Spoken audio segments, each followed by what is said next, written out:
Hello, speaking. I we've never spoken before, and this is actually a cold call, but a well-researched one. Do you mind if I briefly Okay. explain why I called?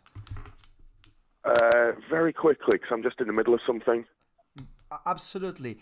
Well, I'm actually a cold calling trainer, and I was reaching out because I noticed you're the head of new business, and when I talk to people like yourself, they typically finding that the pipeline has been dwindling, and it's either because the sales reps are lacking the confidence to pick up and make the cold calls like this one, or alternatively, it's more the quality of the conversations that concern them.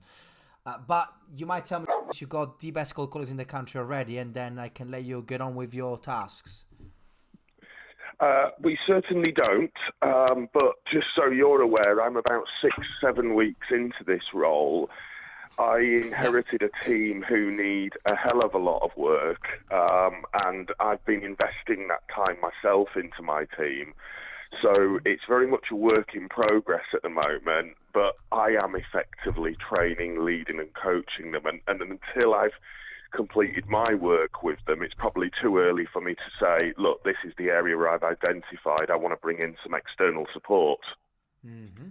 Okay, that makes perfect sense. So you're basically getting the lay of the land, and then you might then figure out later, okay, this is the area where I could be looking at external help, if I understand that correctly. Exactly that. So my suggestion to you would probably be give me a shout back in a couple of months, at which point I'll have spent 3, 4 months working with the team here and I'll know what our limitations are. Oh, okay, makes perfect sense. And in terms of what you're seeing right now, what do you think might be the potential issues moving forward?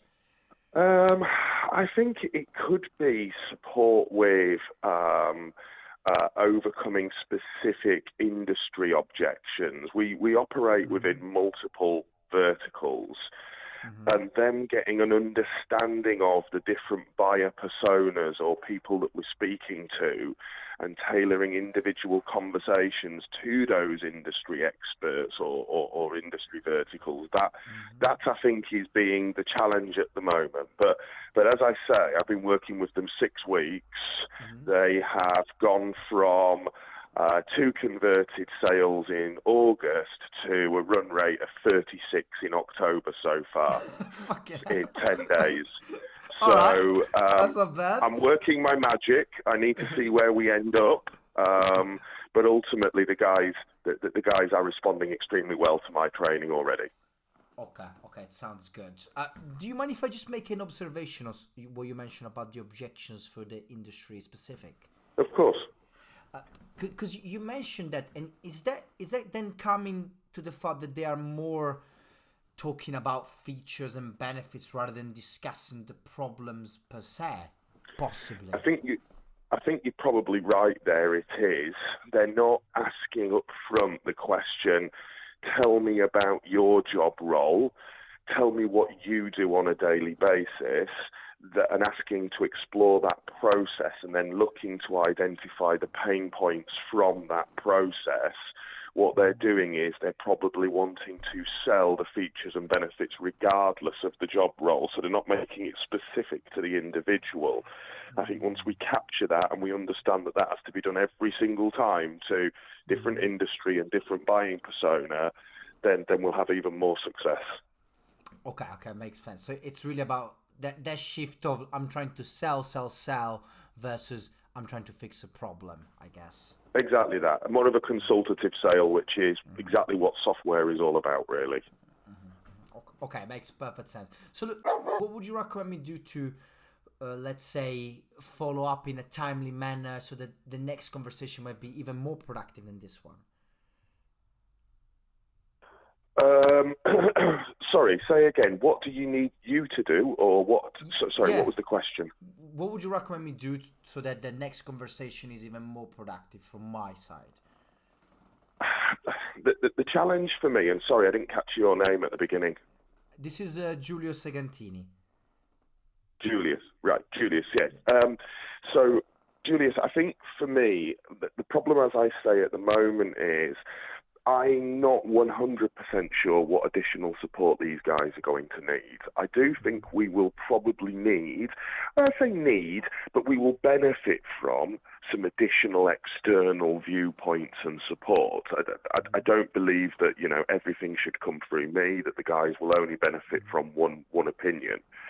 So there may be some potential moving forwards for us to, or there should be some potential moving forwards for us to work with external key influencers. Now, what that looks like, I don't know, because there's so much to change in this business in terms of, the guys haven't had a manager now for 6 months or so until I walked in. Oh, wow. So there's a lot to change in the guys because there was a lot of bad habits, a lot of poor work ethic.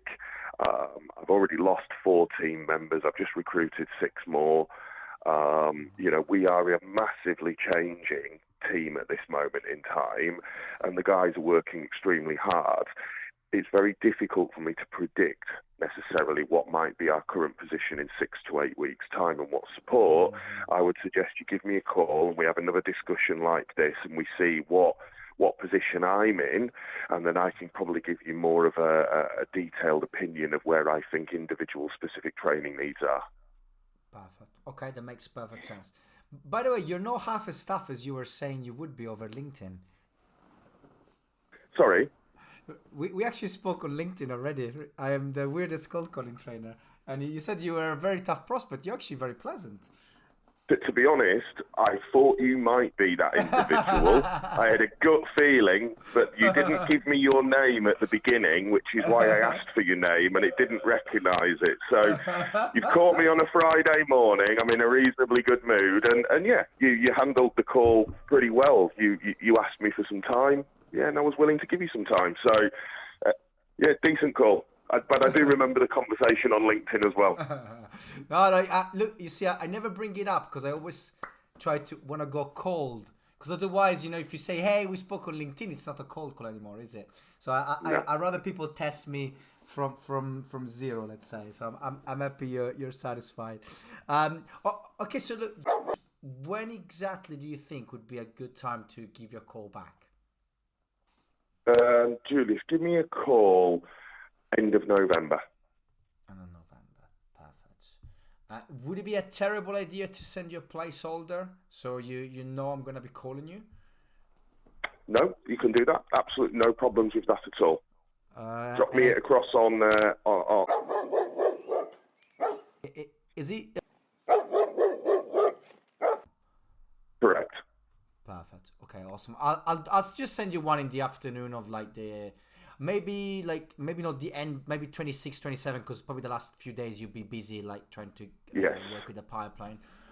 Okay, so let's say 26 at 3 p.m. or something like that. I'll pencil. Brilliant. Okay, that time works for me. And by the way, I got a cold calling wiki. So Wikipedia around cold calling. I don't know if you've seen that. Should I share that over LinkedIn and you can take a look? Please do. Let me have a look at that. I'll be interested to read that. Because there's a ton of stuff in there that I'm sure the guys could use a hand with, basically. Okay. Perfect. Lovely. All right. It was great. Great talking. Have a good day. Cheers. Bye-bye. Thanks for your call. Well done, mate. Cheers. Bye-bye. Cheers. Bye-bye.